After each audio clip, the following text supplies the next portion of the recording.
Okay, this one has a lot of elements that of the bossa nova, obviously, and it's a different kind of beat. So sometimes you hear me playing the,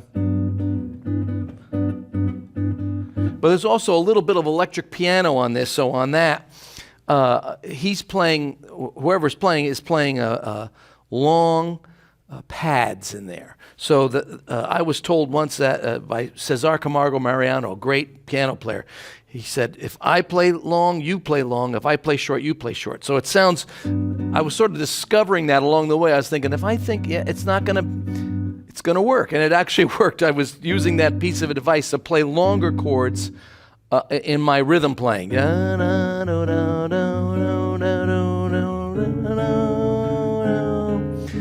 So, and keeping them long,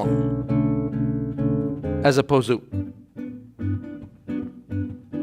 I saved that for another part where I was going and matching that up with the drum.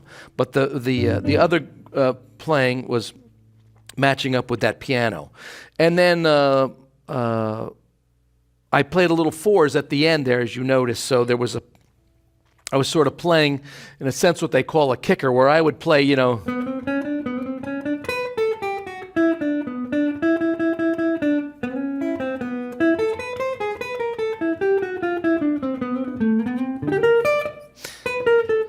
and then you would play.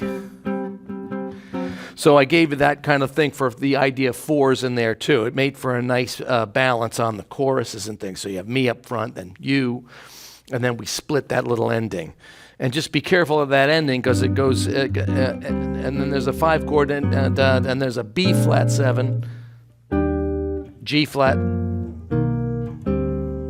So it's a little tricky at the end, but it was fun. It was a fun one to play, and you know, I got to play a little jazz on that too. It's a nice tune, that tune. Now on the solo, on the single note playing, it's sort of an interesting little study in. You know, the minor chords, you know, you have G major 7, that's easy enough.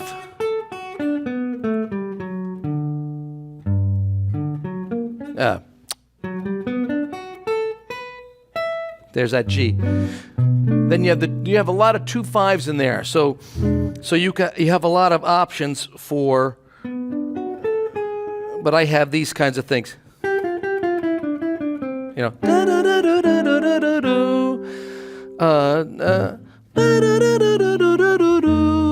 so you have those things.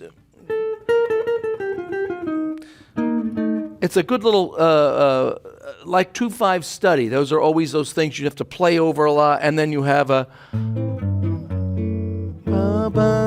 there it is again.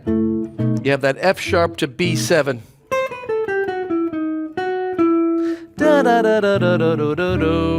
And those are things you're going to need all the time, those kinds of little things. So you could steal those little runs. And then you have the A7, and I was leaning on that flat 5.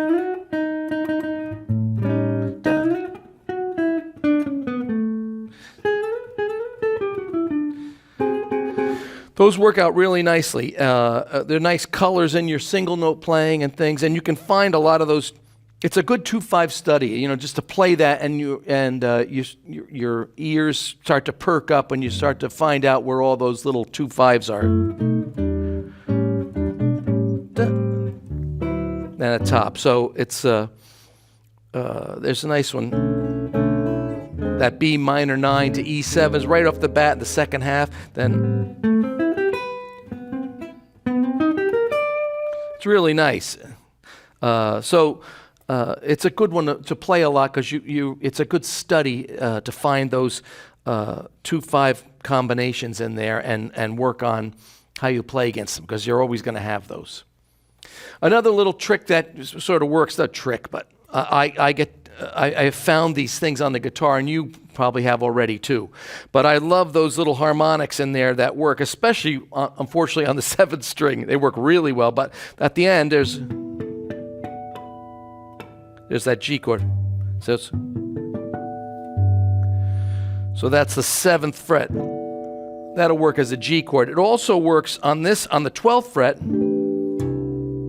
as a C chord or an F chord, which would be a flat 5. It's really nice. Or that also works as an E sus. So it's nice in this, since we're in the key of G, I had that little chord at the end. Where is it? So, you have the bass would play it if you didn't have a 7th string. You just make sure he's playing a G. There's a G. You have F. That's the 12th fret with an F chord or G. And then here's an E sus.